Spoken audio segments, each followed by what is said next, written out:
Θα να συστηθώ και πάλι, ξέρω να χωριάζεσαι κατήλως. Εδώ πέρα να σας παρουσιάσω την εφαρμογή για κινητές συσκευές που έχει φτιάξει ο Δήμος της Μήλου. Θα ήθελα να ευχαριστήσω πάρα πολύ τον Δήμο της Μήλου για την ευκαιρία που μας έχει δώσει να μιλήσουμε και να παρουσιάσουμε σήμερα εδώ πέρα. Η συνεργασία ήταν εκπληκτική καθ' όλη τη διάρκεια και θεωρώ ότι δημιουργήθηκε μια λύση η οποία μπορεί να βοηθήσει και τους συνεργάτες σας φυσικά. Καταρχάς, θα ήθελα να μιλήσω σχετικά με τις απαιτήσεις του έργου. Είναι αυτές που μας θέτηκαν από την αρχή. Χρειαζόταν να γίνει πληροφόρηση του κοινού μέσα από κινητές συσκευές, προβολή του νησιού, να έχουμε μια προβολή των επιχειρήσεων και έναν κατάλογο των επιχειρήσεων ώστε να μπορεί να γίνει γνωστό σε όλο το κοινό οποιαδήποτε υπηρεσία ή προϊόν παρέχει το νησί. Και να υπάρχει μια συμβατότητα με iPhone και Android συσκευές, έτσι ώστε να καλύψουμε όλο το μέρος των κινητών συσκευών. Με βάση αυτά, διαμορφώθηκαν οι προδιαγραφές μας. Το πιο σημαντικό από όλα ήταν το περιεχόμενο να είναι δυναμικό, δηλαδή να μπορεί να αλλάξει. Στην περίπτωση αυτή, θα μπορούσαμε να προσθέσουμε καινούργιες επιχειρήσεις στον οδηγό μας, καινούργιες φωτογραφίες σχετικά με τις υπάρχουσες επιχειρήσεις, γενικά οποιοδήποτε υλικό το οποίο θέλαμε να προσθεθεί. Το δεύτερο που ήταν πολύ σημαντικό ήταν η ενοποίηση με την ιστοσελίδα. Αυτό έπρεπε να γίνει όμως σε ένα ιδιαίτερο πλαίσιο.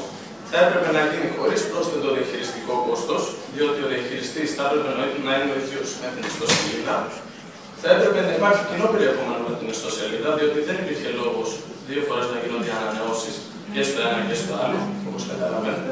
Και κάθε αλλαγή περιεχομένου της ιστοσελίδας να περνάει αυτόματα και να αντικατοπτρίζεται και στη mobile εφαρμογή μας. Όλα αυτά, συν το γεγονός ότι το περιεχόμενο θα έπρεπε να είναι προσβάσιμο και εκτός σύνδεσης. Ένας τουρίστας είναι σημαντικό να έχει στη τσέπη του μέσα στο κινητό του τηλέφωνο πάντα τη δυνατότητα να πάρει την πληροφορία που θέλει. Οπότε έπρεπε να είναι προσβάσιμο εκτός σύνδεσης. Με βάση τα παραπάνω, χρησιμοποίησαμε την προϊόντική λύση της software Pocket, το οποίο είναι μια μηχανή η οποία παίρνει την ιστοσελίδα και παράγει μια εύχρηστη εφαρμογή native δυναμικού περιεχομένου. Δηλαδή μπορεί να αλλάζει το περιεχόμενο κατευθείαν για όλες τις κινητές συσκευές. Μάλλον όχι για όλες, αλλά για το 80% και μπορώ να σας πω και παραπάνω. Λοιπόν, τα πλεονεκτήματα του Pocket είναι το εξής. Δεν έχει πρόσθετο ρόλο διαχειριστή. Δεν χρειάζεται κάποιος επιπλέον διαχειριστής. Δεν έχει επιπλέον διαχειριστικό κόστος. Και δηλαδή, το μόνο που χρειάζεται ο διαχειριστής ουσιαστικά είναι να βάλει ένα τικ για να μπορέσει να αναπτύξει το περιεχόμενο που θέλει και στην ιστοσελίδα και στην εφαρμογή. Και έχει σημαντότητα με πάνω από το 80% των έξυπνων κινητών συσκευών. Σύμφωνα με την Global Stat Counter. Τώρα, τη μεριά του χρήστη τα πλεονεκτήματα είναι τα εξής. Μπορεί να το χρησιμοποιήσει εκτός σύνδεσης, την οποιαδήποτε στιγμή θέλει. Μπορεί να έχει μια γεωγραφική πλοήγηση προς το μέρος την επιχείρηση που θέλει. Δηλαδή, άμα βρίσκεται σε κάποιο μέρος του νησιού, μπορεί πάρα πολύ εύκολα να μεταβεί σε κάποιο φαρμακείο, άμα χρειάζεται, ή σε κάποιο κατάλημα. Μπορεί να έχει απευθείας τηλεφωνική κλήση από τη συσκευή μέσα από την εφαρμογή, που σημαίνει ότι με ένα πάτημα του τηλεφώνου καλεί κατευθείαν την εφαρμογή. Και μπορεί να λάβει, στην περίπτωση που θέλει, και κάποια μηνύματα από το διαχειριστή. Τα μηνύματα αυτά μπορεί να αφορούν οτιδήποτε.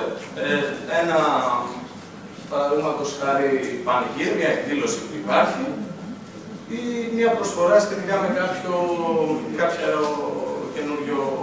κάποια υπηρεσία που παρέχει κάποιο προϊόν. Εντάξει. Λοιπόν, πάμε λιγάκι τώρα να δούμε τις υπηρεσίες προστιθέμενης αξίας. Όπως γνωρίζετε, τα κινητά έχουν κάποιες παραπάνω λειτουργίες από τους υπολογιστές. Μία από αυτές είναι το GPS και όπως καταλαβαίνετε πρέπει να χρησιμοποιηθούν αυτές τις λειτουργίες. Το touch to call είναι η μία λειτουργία που χρησιμοποιήθηκε. Αυτό που κάνει είναι να καλεί απευθείας από την εφαρμογή την επιχείρηση που θέλει. Το δεύτερο που χρησιμοποιήθηκε είναι η πλοήγηση. Η πλοήγηση, όπως είπαμε και πριν, αυτό που μας δίνει τη δυνατότητα να κάνουμε είναι να μεταβούμε σε κάποιο μέρος με απευθείας οδηγίες για εκεί που θέλουμε να πάμε. Τρίτον, έχουμε τον καιρό. Ο καιρός, με βάση το που βρισκόμαστε, ανανεώνεται και μας δείχνει τον καιρό που υπάρχει στην κάθε τοποθεσία. Το ημερολόγιο, το οποίο μας δείχνει τις εκδηλώσεις μας και ενδεχομένως μας ειδοποιεί κιόλας αν θέλουμε σχετικά με τις εκδηλώσεις αυτές, όπως γίνεται στο δημοτικό. Τα push notifications, που είναι τα μηνύματα που είπαμε ότι δίνονται στο χρήστη, χωρίς να χρειαστεί όμως να έχει ανοιχτή την εφαρμογή του στο κινητό του τηλέφωνο. Δηλαδή, μπορεί να είναι κλειστή εφαρμογή με το που συνδεθεί μέσα στο ίντερνετ, τότε απευθείας μπορεί να πάρει αυτό το μήνυμα το οποίο θα γράψει οτιδήποτε θέλουμε εμείς. Και υπάρχει και το Point of Interest Data, το οποίο, όπως θα δείτε και εσείς, είναι μια πολύ ιδιαίτερη υπηρεσία.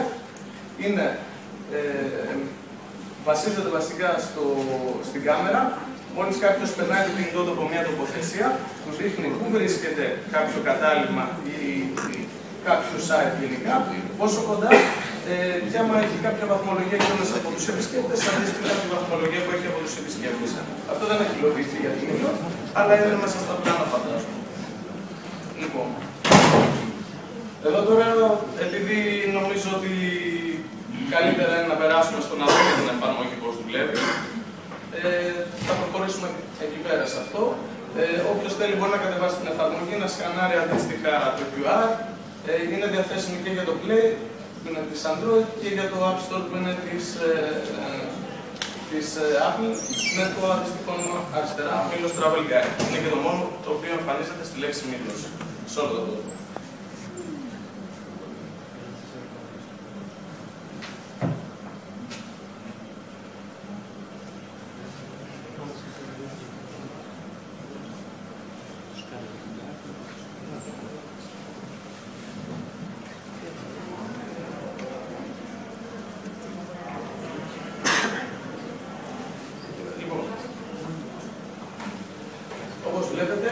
Αυτή είναι η αρχική οθόνη της εφαρμογής.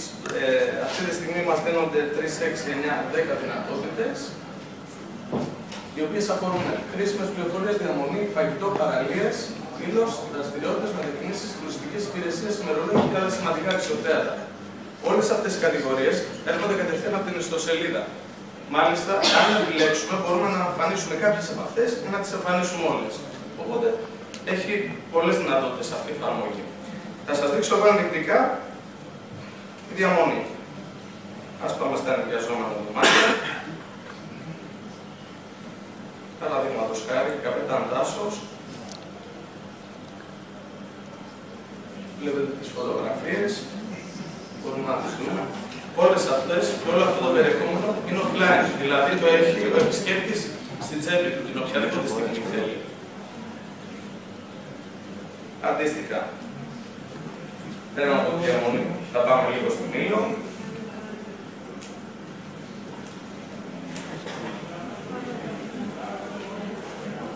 Θέλω, θα δούμε λίγο τα μουσεία, το Λαογραφικό Μουσείο.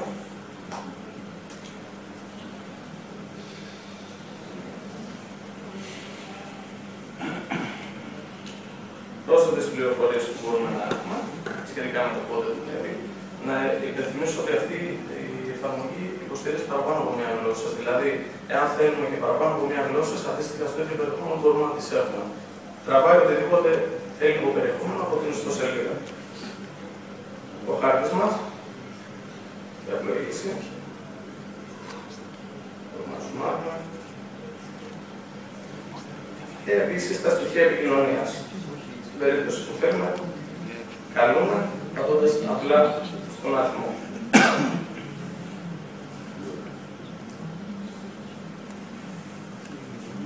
Τέλος, θα ήθελα λιγάκι να σας δείξω το ημερολόγιο. Όπως βλέπετε και εσείς εδώ, το Νοέμβριο δεν έχει κάτι γεγονότα, αλλά έχει στο Σεπτέμβριο, 6-7 Σεπτεμβρίου, από κάτω τα πανηγύρια και αντίστοιχα για το κάθε παιδί υπάρχουν έξτρα πληροφορίες. Ευχαριστώ πολύ.